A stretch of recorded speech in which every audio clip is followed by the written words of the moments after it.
आज का जो हमारा वीडियो है वो ऑफेंस से रिलेटेड है और ऑफेंस में हम डिस्कस करेंगे कि अगर कोई जुर्म हो जाता है उसको हम किस तरह से देखेंगे कि ये ऑफेंस बेलेबल है, नॉन बेलेबल है, इसमें एफआईआर हो सकती है या नहीं हो सकती, किसके पास ये इसका ट्रायल होगा, समन केस है या वारंट केस है, कंपाउंडेबल है या कंपाउंडेबल नहीं है। ये सारी चीज़ें हम इस आज के वीडियो में डिस्कस करेंगे। तो इसके लिए हम चलते हैं अपने लैपटॉप की स्क्रीन पर, जहां पर मैं आपको वजाहत से बताऊंगा ये तमाम चीज़ें। बिस्मिल्लाहिर्रहमानिर्रहीम। अस्सलाम वालेकुम friends, this is Ishaan Hussain Adil. आज के टॉपिक में हम डिस्कस करेंगे शेड्यूल 2 को। जो कोई भी ऑफेंस होता है उस ऑफेंस की कितनी सज़ा है, उस ऑफेंस के हवाले से कि वो बेल कहाँ पे फ़ाइल होगी, वो बेलेबल है, नॉन बेलेबल है, कंपाउंडेबल है, नॉन कंपाउंडेबल है, किस कोर्ट में जाके उसके ट्रायल होगा, उस पर वारंट इशू होंगे या समन इशू होंगे। ये तमाम की तमाम चीज़ों के बारे में जानने के लिए सीआरपीसी में शेड्यूल 2 दिया हुआ है।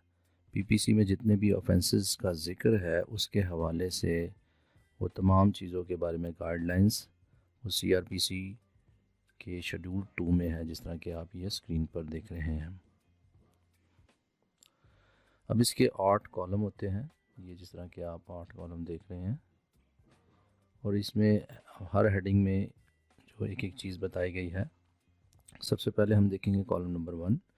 इसमें सेक्शन लिखा है कॉलम नंबर 1 में सेक्शन, और ये सेक्शन यहाँ से स्टार्ट हो जाते हैं 109 से। फिर उसमें नेक्स्ट इसके आगे जो है ऑफेंसेस लिखे हुए हैं, पनिशमेंट ऑफ अबैटमेंट। ये पनिशमेंट लिखी होती है कि अगर कोई जुर्म है तो उसका ब्रीफली उन्होंने हेडिंग दी हुई है। इसकी जो डिटेल अगर आपने देखनी है तो वो पीपीसी में मिलेगी आपको। फिर उसके बाद ये इसका ब्रीफ डिस्क्रिप्शन आ गया। फिर उसके बाद जो है कॉलम नंबर 3 है। यहाँ पर ये जिस तरह कॉलम नंबर 3 आपको नज़र आ रहा है, ये यहाँ पे लिखा है वेदर द पुलिस में अरेस्ट विदाउट वारंट और नॉट। अगर यहाँ पर लिखा होगा मे अरेस्ट विदाउट वारंट, जिस तरह से ये मे अरेस्ट विदाउट वारंट, तो इसका मतलब ये है कि पुलिस इस सिचुएशन में, इस तरह के ऑफेंस में एफआईआर का इंदराज करेगी। और अगर यहाँ पे लिखा हो may not arrest without warrant, तो फिर पुलिस अरेस्ट नहीं करेगी। जिस तरह से हम आगे चलते हैं, ये यहाँ पर shall not arrest without warrant, shall not, ये डायरेक्शन दी गई है। जहाँ पे शैल का वर्ड आए, जहाँ शैल का वर्ड आए वहाँ पर डिस्क्रिप्शन नहीं रहती पुलिस के पास, वो कंपलसरी होता है, डायरेक्टरी होता है। तो ये shall not arrest without warrant, तो यहाँ पर जो है पुलिस जो अरेस्ट नहीं करेगी बल्कि कंप्लेन फ़ाइल करेगी, जिसे कलंदरा कहते हैं। और अगर पुलिस कलंदरा केस में भी किसी को अरेस्ट करती है तो उसकी वजूहात ये होती हैं कि वो अपनी श्योरिटी नहीं दे रहा होता, या अपनी उसकी आइडेंटिटी मिस्टेकन आइडेंटिटी होती है, उसकी आइडेंटिटी क्लियर नहीं हो रही होती। वो हम बाद में डिस्कस करेंगे कि पुलिस किन सिचुएशंस में अरेस्ट कर सकती है अगर पुलिस के पास अरेस्ट करने का इख्तियार नहीं है। तो ये हो गया जो कॉलम नंबर 3, जहाँ से हमें पता लगता है कि एफआईआर केस है या कंप्लेन केस है। फिर कॉलम नंबर 4 है आपके सामने, वेदर अ वारंट और summon shall ordinarily be issued in the first instance. अब जब केस चालान केस होता है या एफआईआर के ऊपर जो चालान तैयार होता है, जब वो कोर्ट में सबमिट होता है, या अगर ये कंप्लेन केस है कोर्ट में सबमिट होगी, तो उसमें कोर्ट ये देखती है कि सबसे पहले मुलजिम को जिसको बुलाना है कोर्ट में, अगर वो बेल पे है या उसके ख़िलाफ़ वो कंप्लेन दायर हुई है, तो उस सिलसिले में सबसे पहले वारंट इशू करना है या समन इशू करना है। तो उसमें जो लिखा होता है उसी कॉलम में कि ये यहाँ पर जिस तरह ये वारंट लिखा हुआ है, ठीक है, और ये डिटो डिटो जो आने का मकसद है, जो ऊपर लिखा है वो नीचे तस्वर होगा, ठीक है। तो ये वारंट केस है, यहाँ पर ये समन केस आ रहा है। तो जिस तरह की इसकी सिचुएशंस होगी उस तरह से वहाँ पर दे दिया होगा चीज़ों को। जिस तरह ऑफेंस की नेचर होती है, जितना ज़्यादा ख़तरनाक और ऑफेंस होता है उस हवाले से या तो पुलिस को इख्तियारात दिए होते हैं, फिर उससे कम होता है तो फिर उसमें वारंट केसेस होते हैं। वारंट भी दो तरह के होते हैं, बेलेबल और नॉन बेलेबल। अब पाँचवें में हम आएंगे, यहाँ पर देखेंगे वेदर बेलेबल और नॉट।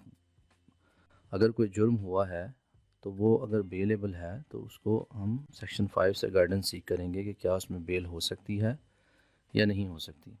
अगर बेलेबल होगा तो 496 के थ्रू बेल फाइल होगी, और अगर नॉन बेलेबल होगा तो 497 के थ्रू बेल फाइल होगी। ये देखें, नॉट बेलेबल लिखा हुआ है, नॉट बेलेबल। और ये क्योंकि कनेक्टेड होता है according as the offence abetted is bailable और नॉट। तो ये कुछ ऑफेंसेस होते हैं जो जो ऑफेंस हुआ होता है उससे कनेक्टेड होते हैं, तो फिर इसलिए कहा गया है कि उससे जो अबेटमेंट की गई है जिस जुर्म की, उसके मुताबिक ही इसकी सिचुएशन होगी। अब हम चलते हैं कॉलम नंबर 6 पे। अब यहाँ पे लिखा है वेदर कंपाउंडेबल और नॉट। अगर कोई जुर्म काबिल सुलह है जिसमें सुलह हो सकती है, तो वहाँ पर ये लिखा होता है कि इसमें ये काबिल सुलह जुर्म है या नहीं।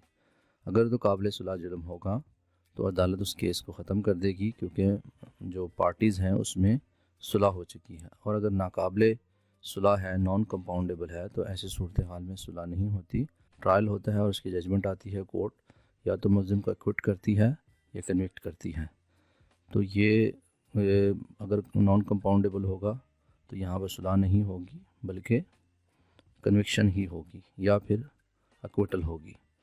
और ये भी हम बाद में डिस्कस करेंगे कि किन सूरत हाल में एक्विटल करवाई जा सकती है, जहाँ पे पार्टीज़ अगर कंपाउंड करवाना चाह भी रही हों और कंपाउंड की सूरत ना बन रही हो, तो फिर पार्टीज़ क्या करती हैं जिनमें सुलह हो जाती हैं। फिर सेक्शन नंबर, ये कॉलम नंबर 7 है, यहाँ लिखा है पनिशमेंट अंडर द पीपीसी। तो ये लिखा है the same punishment as for the offence abetted. तो हम यहाँ पर कोई ये देखें, punishment imprisonment of either description for 10 years, 10 साल की इसमें सज़ा है। और इसी तरह अगर हम दूसरा देख लें तो डेथ और imprisonment for life and fine, ये पनिशमेंट्स दी गई हैं कॉलम नंबर 7 में। अब हम आते हैं लास्ट कॉलम में, कॉलम नंबर 8 में, by what court tribal, the court by which the offence abetted is tribal. तो ये क्योंकि कनेक्टेड है, तो जहाँ पर अबेटमेंट हुई होगी जिस ऑफेंस के मुताबिक, वहाँ पर वो ट्रायबल होगा। अब हम दूसरी कोई मिसाल देख लेते हैं। ये हम नीचे आ रहे हैं, और कोर्ट ऑफ सेशन जिस तरह लिखा है, यहाँ स्पेलिंग मिस्टेक है, कोर्ट ऑफ सेशन। और मजिस्ट्रेट ऑफ फर्स्ट क्लास ये ऑफेंस है, court of session, magistrate of first class और सेकंड क्लास एंड सच, ये चीज़ें ट्रायल के हवाले से बताई गई हैं। जी, उम्मीद करता हूँ कि आपको मेरा वीडियो पसंद आया होगा। अगर मेरा वीडियो पसंद आया तो प्लीज़ इसे लाइक करें, चैनल को सब्सक्राइब करें, बेल आइकन को प्रेस करें, और कोशिश करें जो बेल आइकन के साथ जो नोटिफिकेशन है वो ऑल का आप क्लिक कर लें, ताकि फ्यूचर में जितने भी आने वाली मेरी वीडियोस हैं उसके बारे में सबसे पहले आपको पता चल सके। और अगर आप इसको लाइक नहीं करेंगे तो मेरा ये चैनल फिर टेक्निकल वजूहात की बिना पर जो है इतना रेकमेंड नहीं होगा। So please like it, subscribe it and share it. Thank you so much.